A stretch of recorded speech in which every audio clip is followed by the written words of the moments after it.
오늘 말씀은 안식일에 회당에서 있었던 일에 대한 말씀으로 안식일의 은혜를 우리가 좀 한 부분을 살펴볼까 합니다.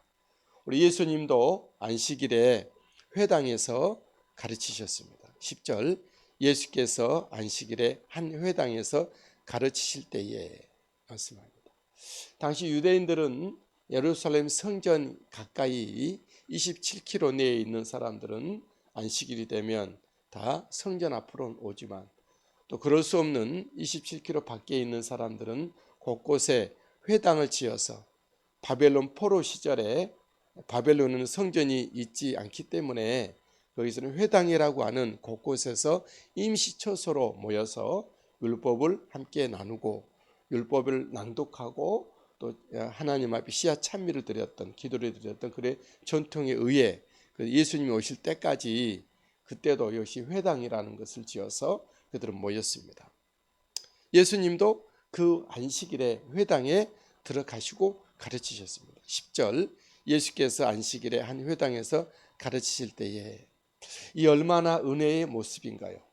주님의 이름으로 모여진 주님의 백성들 가운데 우리의 하나님의 아들 되시는 하나님이 사람 되어 주시는 창조자께서 생명을 주시는 자께서 그의 나라를 베풀고 그의 나라를 이끄실 그분이 친히 오셔서 말씀을 가르치셨다. 은혜의 축복의 말씀이 아닐 수가 없습니다. 저와 여러분들이 우리가 모여진 곳에 두세 증인이 내 이름에 모이는 곳에 나도 그들 중에 있겠다 말씀하신 주님이 오셔서 그런 은혜에 우리에게 베풀어 주실 줄 믿고 감사합니다.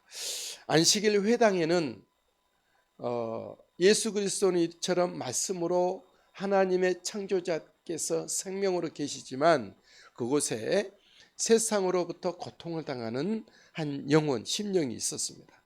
18년 동안 귀신 들렸고 펴지 못한 꼬부라져 있는 여인이었죠. 11절 18해 동안이나 귀신 들려 앓으며 꼬부라져 조금도 펴지 못하는 한 여자가 있더라. 이 여인의 모습은 이 세상에 있는 모두 죄인들의 모습이기도 합니다. 18해 동안 18년이라는 것은 그 일생이 처참하게 됐고 더 이상 가능성이 없고 그렇게 굳어져 있는 상황을 말합니다. 꼬부라졌다, 펴지 못한다, 귀신 들렸다. 이 모습은 이 땅에서 있는 우리들의 정말 인생 죄인된 우리들의 모습이 사탄 마귀들의 유혹에 우리는 무너지고 계속해서 사망으로 가고 있는 인생의 모습을 말씀하고 있습니다. 예수님은 회당에 있는 그 여인을 어떻게 하셨죠? 방치하실까요? 치료하실까요?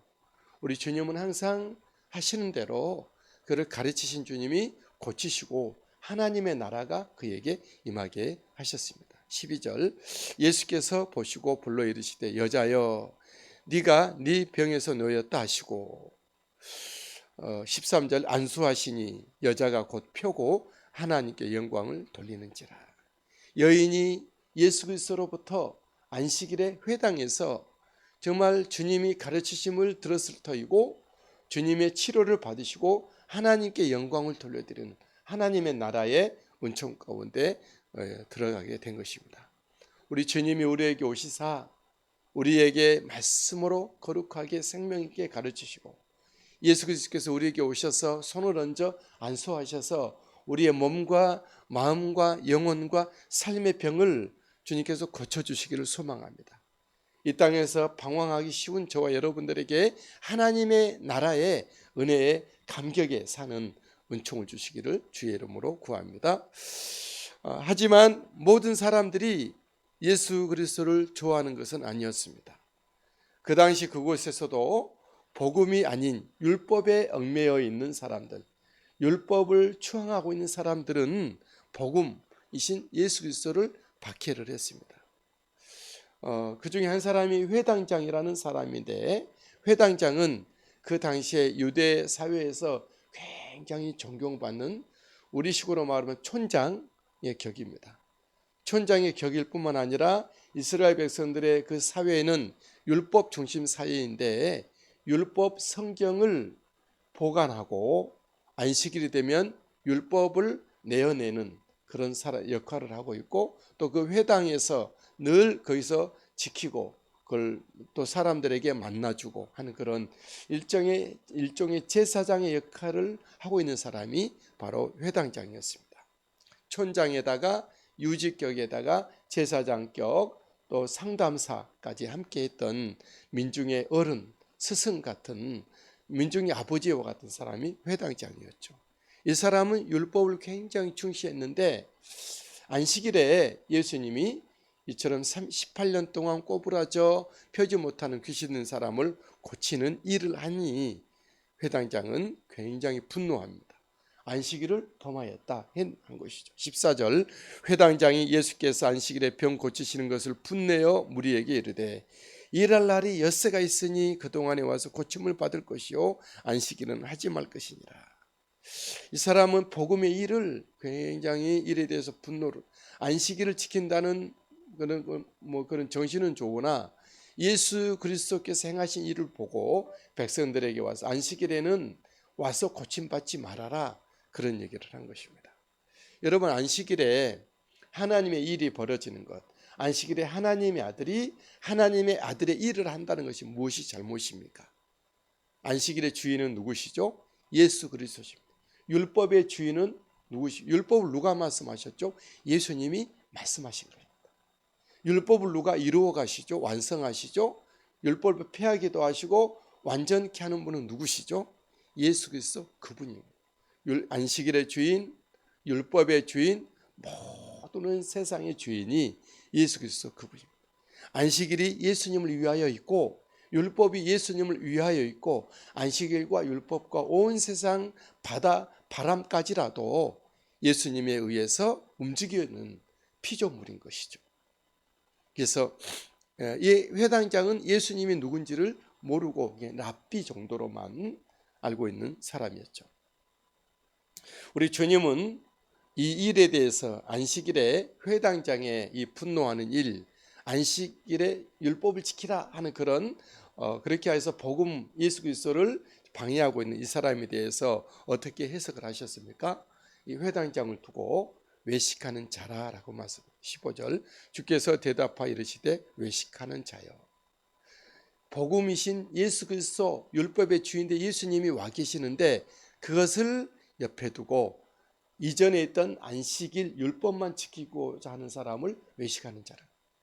저 여러분들이 오신 예수 그리스도를 의지하지 아니하고 종교의 틀에 묶여 사는 것은 외식하는 겁니다. 우리는 그것을 할 수도 있고 안 할 수도 있어요. 우리가 굳게 붙들어야 될 것은 종교의 틀, 제도, 형식, 예전이라든가 어떤 그런 것이 아니에요. 우리가 붙잡아야 될 것은 이걸 다 내려놓고 오직 예수 그리스도 그분만을 붙들어야 한다는 것이죠.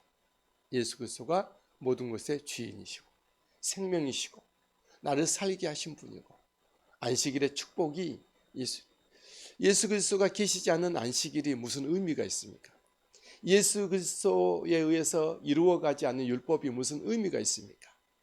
예수 그리스도께서 생명이 역사되지 않는 종교적인 틀과 그런 것들이 무슨 우리에게 의미가 있죠? 예수 그리스도가 계셔야 참으로 율법이 율법인 것이고 안식일이 안식일인 것이고 우리가 지키고 있는 모든 예배 모든 것들이 바로 그렇게 되는 것이죠. 우리 주님은 안식일을 이렇게 해석하셨어요. 안식일은 아무것도 안 하고 지키는 그런 것이 아니라 안식일은 생명의 일을 하는 날이다. 즉 다시 말하면 풀어주고 먹이는 날이다, 이렇게 말씀합니다. 15절, 너희가 각각 안식일에 자기의 소나 나귀를 외양간에서 풀어내어 이끌고 가서 물을 먹이지 않느냐.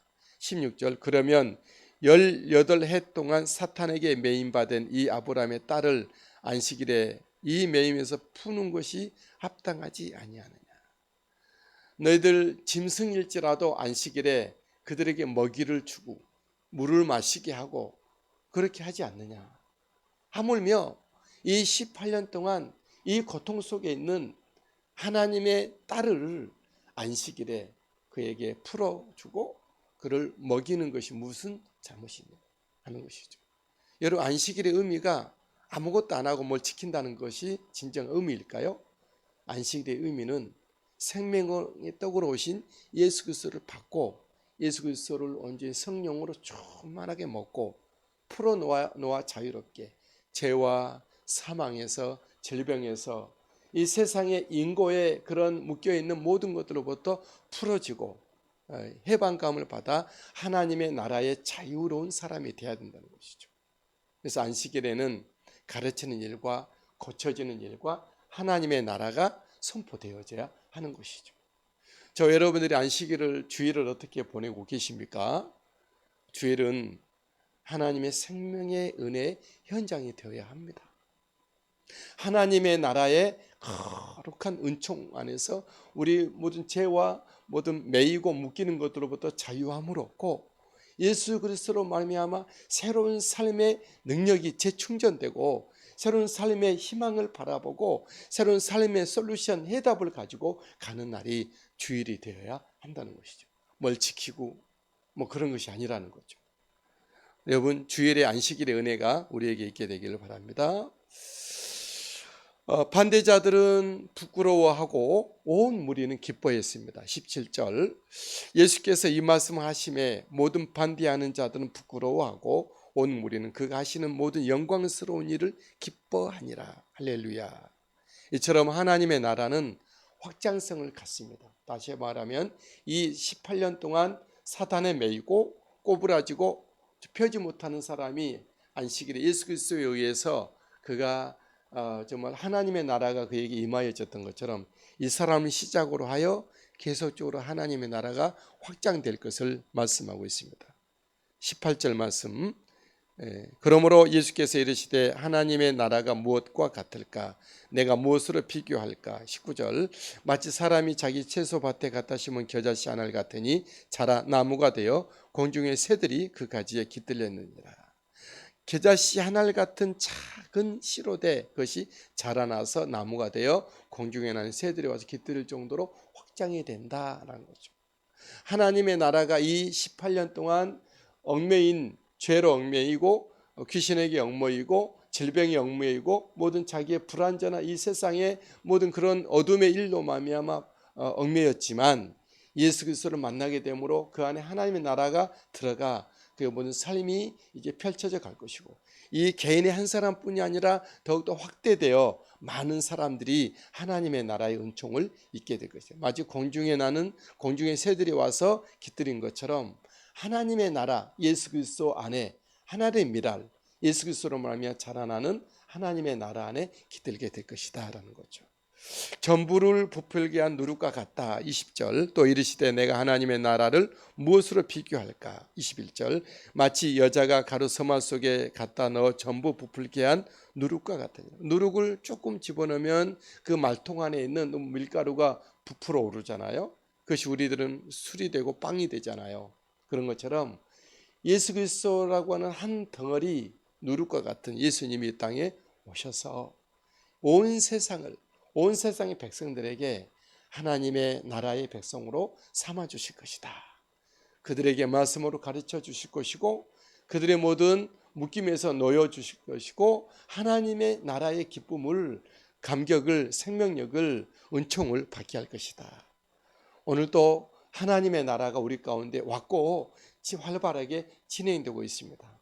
저와 여러분들이 살아가는 우리 삶 속에서 내 개인은 물론 우리의 가정과 이 지역을 넘어 이 대한민국의 세계 열방까지 우리 하나님의 나라가 언제 임하여지고 확장되는 그리스도의 계절이 오는 예수 그리스도의 시즌이 다시 한번 오는 어떤 전염병의 팬데믹이 아니라 예수 그리스도의 복음의 팬데믹이 다시 한번 이 땅 가운데 강타할 수 있는 은혜를 소망합니다. 무엇보다도 우리 개인 안에 예수 그리스도께서 오시사 가르치시고 나를 고치시고 하나님의 나라로 확장해 가시는 은혜가 있게 되기를 예수님의 이름으로 축복합니다. 할렐루야. 사랑이 많으시고 은혜가 풍성하신 참 좋으신 우리들의 하나님 아버지 감사합니다. 찬양합니다. 예배합니다. 경배합니다. 우리 하나님 귀한 아침 오직 주님과 함께 이 시간을 주님과 함께 보내며 오직 주님께 깊이 나아가며 주님을 만나며 주님의 이름을 부르며 기도하며 감사합니다. 주님 찬양합니다.